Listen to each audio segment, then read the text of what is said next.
you're running for. Yes, my name is Tanya Wu, TanyaWoo, and I'm running for Seattle City Council in District 2, which is Beacon Hill, Chinatown International District, Columbia City, Rainier Valley, Seward Park, Mount Baker.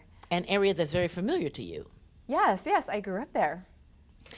Why is it that you decided, out of all the things you could be doing, that you wanted to run for Seattle City Council from your neighborhood? I grew up in Beacon Hill. I have a small business in the Chinatown International District, and I now live in Rainier Valley. So I've seen the changes. I've seen what happens in neighborhoods that don't have a voice and are forced to live with bad city policy, and I'm running to change that. So there are a couple of priorities of mine that I feel really passionate about. I've fought against city discrimination against one of the most endangered neighborhoods in the nation. And so as a community advocate, we really have to listen to what communities want. I also know how to provide affordable housing. My family has the Louisa Hotel, which has 84 units of workforce housing, which only charges our tenants a percentage of their income so that no one's forced to pay rent they cannot afford. I also know how to do better public safety. I have a policing alternative group called Community Watch, and we go out, we help provide resources for our small businesses, our residents. We work with our first responders, and we also go into the encampments and try to connect our in-house to resources, as well as we go to 12th and Jackson, so we see what's happening there. And so throughout these last couple of years, I see what happens to communities that don't have a voice, and our elected leaders don't exactly go out there and talk to people, and I think we need to bring it back down to the neighborhood level. I'm a person of action, so I like to see more being done in our communities in terms of activation, in terms of working together to make South Seattle safer as well as more prosperous for everybody. Presumably you're asking people for their vote? Yes, I am. Why should they vote for you? Yes, so I am a person of action. I've done things that people have only been talking about. I provided affordable housing. I have a policing alternative group. I work with first responders.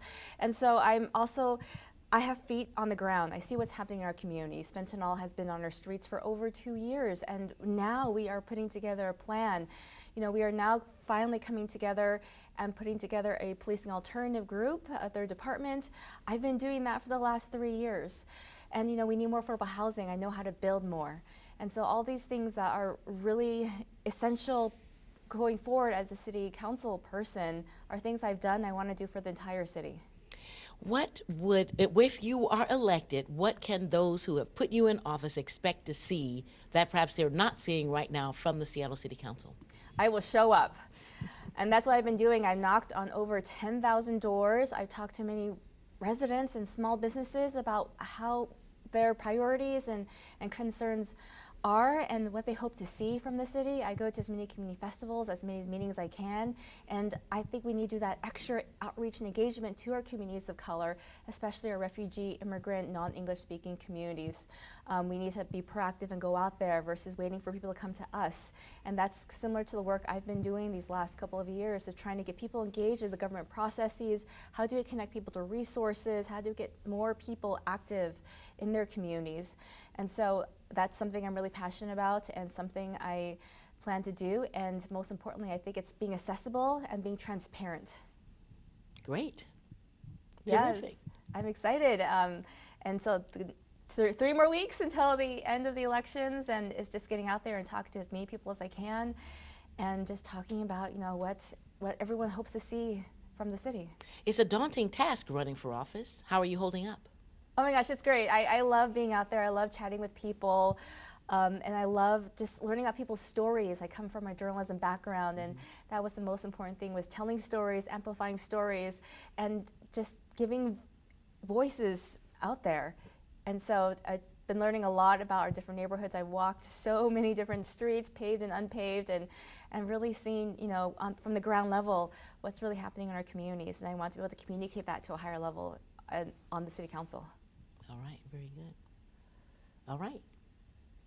So a couple of shots of the two. Good job. Oh, no, thank you. You have a nice bright color on, too. That's Oh, helpful. thanks. Yes, Yeah. I was like, it's kind of Seattle weather Yeah, it today. is Seattle weather. It's a little bit dark, and wanted to brighten it up a bit. I love I was thinking about wearing pink, too, today. Oh, well, here you are. Yes, I love that. Well, now, let me ask you this. Do you speak Chinese or? I speak second grade level, which is not very, I can order and I can get around, but I can't hold A long a lot of conversation. conversation. Yes, right. exactly. But I can usually understand Cantonese and Mandarin. Oh, really? Oh, both? Yes. Yeah, well, that's something. But my accent is atrocious. Oh, I'm sure it usually is. I can understand, but it's hard for me to communicate. But yes, yeah, that's one of the things I learned early on with Seattle City Council. We brought people from the community who did not speak English into the council chambers. And we were told, we had requested a translator weeks in advance. We were told that none was available. We had to bring our own. And even then, translation only goes one way, only go towards city council members, not towards community. Oh. And so we ended up having to ask, can we stand up in the middle of applause and just yell at people what's going on?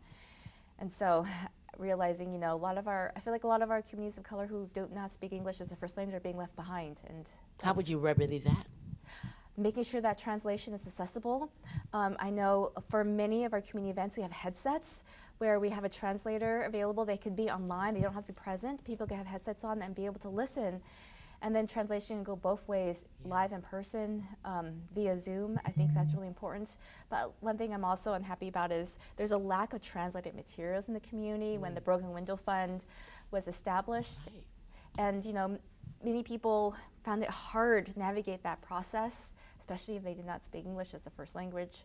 So I think, I didn't even know about the Broken Window Fund until last week. oh my goodness! I literally had never heard of it, and I mentioned it on TV twice because I was saying, I have never heard of this. Now I don't own a small business, but if I have